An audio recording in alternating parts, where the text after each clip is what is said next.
এবছর 2025-26 শিক্ষাবর্ষে মেডিকেল ভর্তি পরীক্ষা সম্পন্ন হয়েছে। মেডিকেল ভর্তি পরীক্ষার রেজাল্টটা কখন পাবলিশ করা হবে এবং যেহেতু এবছর মেডিকেল এবং ডেন্টাল দুইটা পরীক্ষাই একসঙ্গে হয়েছে, তোমরা সর্বনিম্ন কত স্কোর পেলে তুমি মেডিকেল একটা আসন সুনিশ্চিত করতে পারবে বা কাট মার্কটা কত হতে পারে। সো এই বিষয়টা নিয়ে আলোচনা করবো, যা তোমার জন্য অত্যন্ত গুরুত্বপূর্ণ যেহেতু তুমি একজন ভর্তি যোদ্ধা। দেখো, মেডিকেল কাট মার্ক 2026 এবছর 2026 সালে তুমি ভর্তি পরীক্ষায় অংশগ্রহণ করেছো 2025-26 শিক্ষাবর্ষে। এখন দেখো, মোট আসন সংখ্যা রয়েছে আমাদের মেডিকেল ভর্তি পরীক্ষায় কতটি, মেডিকেল এবং ডেন্টাল মিলে 5,645টি আসন সংখ্যা রয়েছে। এরপর দেখো, মেডিকেলে আমাদের আসন সংখ্যা রয়েছে 5,100টি, মেডিকেলে আসন সংখ্যা রয়েছে এবং ডেন্টালে আসন সংখ্যা রয়েছে 545টি।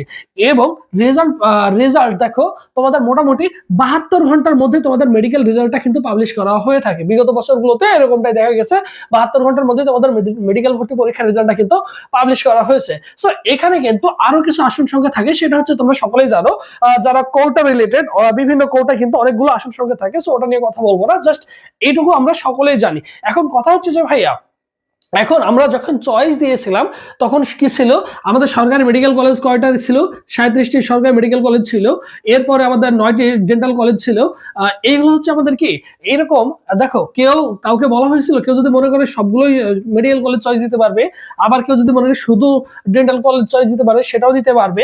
আবার অনেকেই আছে এই তিনটাই কিন্তু কি করছে, মেডিকেল কলেজ কিন্তু চয়েস দিছে। এই তিনটাই যারা দিছে তাদের জন্য কি হবে দেখো, বা যারা শুধু মেডিকেল কলেজ দিছো বা শুধু ডেন্টাল কলেজ দিছো, এখন দেখো আমাদের মেডিকেল ভর্তি পরীক্ষা কত মার্কের হয়ে থাকে।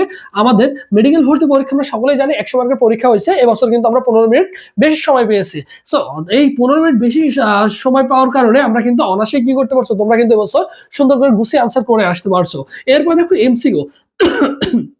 এমসিকিউ তো এবছর আমাদের 100টা এমসিকিউ ছিল, সেখানে তুমি কি করছো, মোটামুটি তুমি যদি 68 বা 67 প্লাস বা 68 এইরকম যদি মার্ক থাকে, তাহলে আশা করা যায় তুমি কিন্তু একটা মেডিকেল কলেজে আসন সুনিশ্চিত করতে পারবা। সেটা কখন থেকে বা কিভাবে এখন বলতে পারো যে ভাই আমি সরাসরি পাবো কিনা।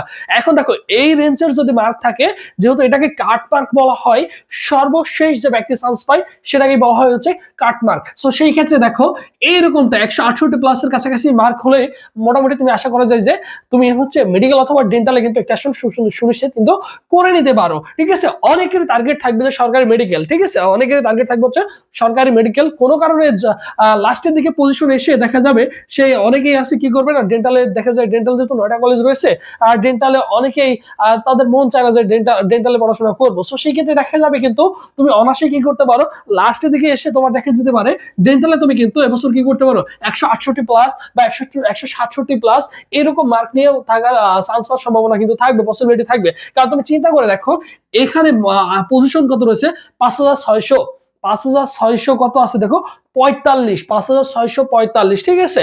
এখন এবছর তুমি যদি ডিএমসি তে চান্স পেতে চাও, মোটামুটি তোমার যদি ডিএমসি যদি চাই, তাহলে মোটামুটি তোমাকে চিন্তা করতে হবে এখানে ভর্তি পরীক্ষায় মিনিমাম তোমাকে 180 প্লাস রাখতে হবে। 180 প্লাস মার্ক যদি থাকে, তাহলে আশা করা যায় যে তুমি ডিএমসি তে তুমি কিন্তু অনায়াসেই চান্স পেয়ে যাবে। কারণ ডিএমসি তে তোমার আসনই আছে হচ্ছে কত, 250টি সিট সংখ্যা রয়েছে। সো সেই ক্ষেত্রে তোমাকে কিন্তু 180-র কাছাকাছি অবশ্যই কি করতে হবে, মার্ক তোমাকে কিন্তু অবশ্যই পেতে হবে।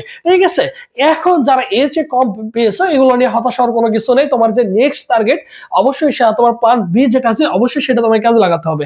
যেমন তোমার হচ্ছে জাহাঙ্গীরনগর ইউনিভার্সিটি ডি ইউনিট রয়েছে, সিইউ এ ইউনিট রয়েছে, চট্টগ্রাম বিশ্ববিদ্যালয় সি ইউনিট রয়েছে। সো এগুলো তোমাকে অবশ্যই কি করতে হবে, কাম ব্যাক করতে হবে। সো এটা নিয়ে তুমি যদি মন খারাপ করে বসে থাকো, তাহলে তুমি কিন্তু আলটিমেটলি পিছায় যাবো। সো সেই ক্ষেত্রে অবশ্যই তোমায় কি করতে হবে, অবশ্যই কাম ব্যাক করতে হবে। ঠিক আছে, এবছর তোমরা যারা জাহাঙ্গীরনগর বিশ্ববিদ্যালয় D unit, R U C unit বা আর ইউ সি ইউনিটে তোমরা যারা ভর্তি পরীক্ষা দিবা, তোমাদের জন্য স্পেশাল আমাদের একটা অনলাইন এক্সাম ব্যাচ রয়েছে, যেটার ফি হচ্ছে অনলি 300 টাকা। এই 300 টাকা ফি দিয়ে তুমি কিন্তু আমাদের অনলাইন এক্সাম ব্যাচে অনায়াসে ভর্তি হয়ে যেতে পারো এবং ভর্তি পরীক্ষার আগ পর্যন্ত সুন্দর করে তুমি তোমার পড়াশোনাটা করো। আমাদের নির্দিষ্ট রুটিন থাকবে, রুটিন মোতাবেক সুন্দর করে গুছিয়ে পড়াশোনা করবে, এরপর হচ্ছে পরীক্ষা দিবা। ঠিক আছে, তুমি তোমার পড়াশোনাটাকে আবারও কি করতে পারো, নতুন করে গুছিয়ে নিতে পারো। এর জন্য যারা ভর্তি হতে চাও 01727675241 এই নম্বরে 300 টাকা বিকাশ বা নগদ সেন্ড মানি করে এই নম্বরে হোয়াটসঅ্যাপে নক করলে তোমাকে সকলের সাথে গ্রুপে অ্যাড করে দেওয়া হবে এবং সুন্দর করে আজকে থেকে তুমি কিন্তু রাত 10টা থেকে সুন্দর করে গুছিয়ে প্রিপারেশন নিতে পারবা। আর এটা হচ্ছে আমাদের অফিসিয়াল ফেসবুক পেজ, সবুজ চ্যানেলকে ফেসবুক অপশনে সার্চ করলে আমাদের অফিসিয়াল ফেসবুক পেজ পেয়ে যাবে। এই পেজে সার্চ করলে ভাই তোমাকে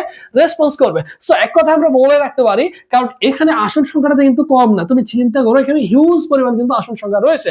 সো সেই ক্ষেত্রে সর্বশেষের দিকে এসে দেখা যাবে কিন্তু এবছর তোমাদের কি হতে পারে, এই বারটা কিন্তু আরো কমতে পারে, ঠিক আছে। এখন অনেকে অনেক রকম কথা বলবে, অনেকে বলবে তোমার হচ্ছে 70 প্লাস 72 প্লাস লাগবে। হ্যাঁ, এটা শুরুর দিকে হয়তো লাগতে পারে, বাট পরবর্তীতে দেখা যাবে কি ওয়েটিং লিস্টে এসে এই জিনিসটার এই মার্কটা কিন্তু দেখা যাবে অনেকটা কিন্তু 2-3 মার্ক কিন্তু কি হয়ে যাবে, অবভিয়াসলি কিন্তু কমে যাবে। এই জিনিসটা কিন্তু তুমি মাথায় রাখবে এবং পরবর্তীতে যে আপডেট গুলো আসবে, কিভাবে তোমার ভর্তি প্রক্রিয়া সম্পূর্ণ হবে, কিভাবে ভর্তি কনফার্ম করবা, এইগুলো সকল আপডেট পেতে অবশ্যই ভাইদের ইউটিউব চ্যানেলটি সাবস্ক্রাইব করে রাখবা, যা তোমার জন্য অত্যন্ত গুরুত্বপূর্ণ। ঠিক আছে, সবাই ভালো থাকো, সুস্থ থাকো, পরবর্তীতে আবার তোমার সাথে দেখা হচ্ছে। আল্লাহ হাফেজ।